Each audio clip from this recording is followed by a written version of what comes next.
চারিদিকে পিনপতন নীরবতা, কক্ষে এয়ার কন্ডিশনের শ আওয়াজ শোনা যায়। রুমের চারপাশ অজানা আতঙ্কে ছুঁয়ে আছে। কেমন একটা অদ্ভুত নিরিবিলি পরিবেশ। বিবরের চেয়ারম্যান স্যার মোহাম্মদ হাসনাত খান শূন্য দৃষ্টি স্থাপন করে দাঁড়িয়ে আছেন। তিনি নীরবতা ভেঙে বললেন, তোমরা নিশ্চয়ই ম্যাচিউর নও। সবচেয়ে বড় কথা, তোমরা টিচার স্টুডেন্ট। এটা কোনো ধরনের অসভ্যতামি মেহেরাবা। শেষের কথাটি তিনি তীক্ষ্ণ স্বরে বললেন। তিনি কিছুটা অস্পষ্টতা ও অস্বস্তি নিয়ে বললেন, আর আমি অবাক হয়েছি মেহরাবা, তুমি তোমার মতো একজন ব্রেন্ট স্টুডেন্ট কিভাবে এমন কাজ করতে পারলে। রাশা দীর্ঘশ্বাস নিয়ে বলল, স্যার স্ট্যামি, আমি টিচারদের অসম্মান করতে শিখি নাই। এটা সম্পূর্ণটাই ভুল বোঝাবুঝি। চেয়ারম্যান স্যার কুঁচকে বললেন, তাহলে সত্যিটা কি মেহেরাবা? তুমি নিজেকে নির্দোষ বলছো তাহলে? তুমি যদি প্রুভ না করতে পারো, দেন আমি তোমাকে সাসপেন্ড করব। রাশা স্যারকে তড়িঘড়ি করে বলল, অফকোর্স স্যার, আমি প্রুফ দিতে পারবো। আমি কোনো অন্যায় করি নাই। চেয়ারম্যান স্যার যেন এই কথাটাই অপেক্ষায় ছিলেন। তার কাছে রাশার পার্সোনালিটি অনেক ভালো লাগে। রাশার জায়গায় অন্য কেউ থাকলে সে সঙ্গে সঙ্গে সাসপেন্ড করে দিত, কিন্তু সে রাশাকে অনেক স্নেহ করেন। সে চোখে হেসে বলেন, গুড, কি প্রমাণ আছে তোমার কাছে? রাশা মুচকি হেসে কাউকে ফোন দিল। কয়েক সেকেন্ডের মধ্যেই তার ফ্রেন্ডরা একটি মেয়েকে নিয়ে হাজির হলো। মেয়েটি থরথর করে কাঁপছে, কোনো বিষয় নিয়ে অনেক ভয় পেয়েছে। চেয়ারম্যান স্যার শান্ত চোখে চেয়ে বললেন, এসব কি মেহেরাবা? এরা এখানে কি করছে? রাশা হেসে বলল, she is main culprit sir. এই মেয়েটার নাম তাহিয়া রহমান। এই মেয়েই আমাদের নিউ লেকচারকে লাভ লেটার ওরফে প্রেমপত্র দিয়েছে। চেয়ারম্যান স্যার তাহিয়া নামের মেয়েটিকে ধমক দিয়ে বললেন, মেহেরাবা যা বলছে সেটা কি সঠিক? তাহিয়া মাথা নিচু করে দাঁড়িয়ে আছে। স্যার আরেকটা ধমক দিতেই সে কেঁদে ফেলল। ভেজা কণ্ঠে বলল, স্যার, আমার কোনো দোষ নাই। আমি প্রথম বর্ষের ছাত্রী। বড় ভাইরা আমাকে র‍্যাগ দিয়েছিল। তারা আমার হাতে এই চিরকুট দিয়ে বলেছিল কোনোভাবে নিউ লেকচারকে দিতে। আমি প্রথমে করতে চাইনি। তারা আমাকে ভয় দেখিয়েছিল। আমি ভয় পেয়েছিলাম। আমার কোনো দোষ নাই। মেয়েটি নাক টেনে কান্না করতে শুরু করলো। সবাই বিরক্ত হলো তার এই ন্যাকা কান্নায়। স্যার আবার ধমক দিয়ে বললেন, কি সমস্যা, কাঁদছো কেন? কে র‍্যাগ দিয়েছিল?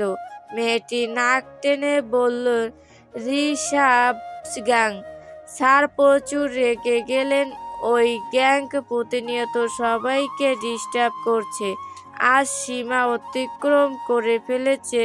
তিনি তাহিয়াকে গম্ভীর কণ্ঠে বললেন, এইবারের মতো ক্ষমা করছি।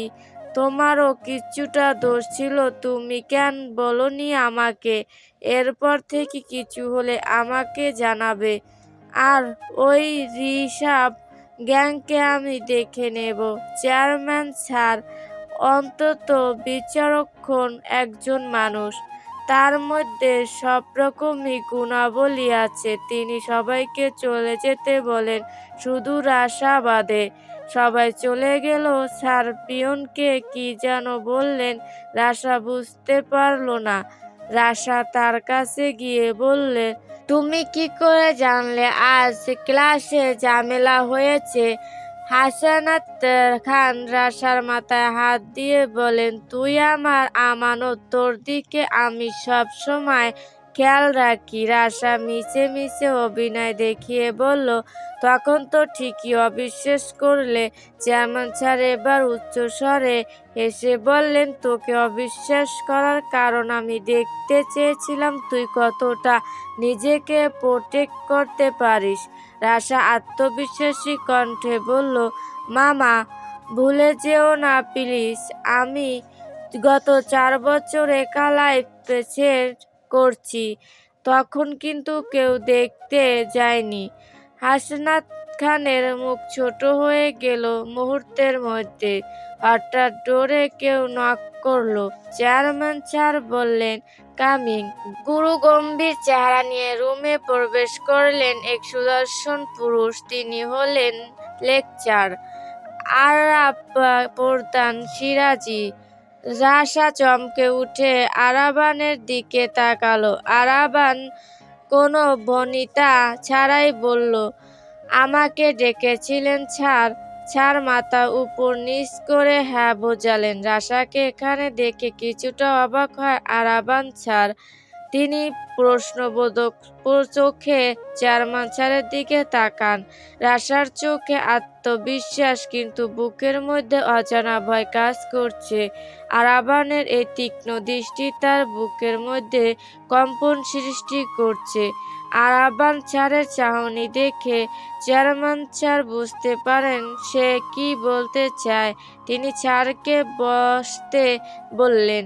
আরাবান স্যার রাশার দিকে একবার তাকিয়ে স্বাভাবিক তার সাদা ফ্রেমের চশমাটা এক সাইড ঠিক করে স্যারকে বললেন, আমার যদি খুব বেশি ভুল না হয় তাহলে আপনি মিস রাশার ব্যাপারে কথা বলতে চান, তাই তো স্যার?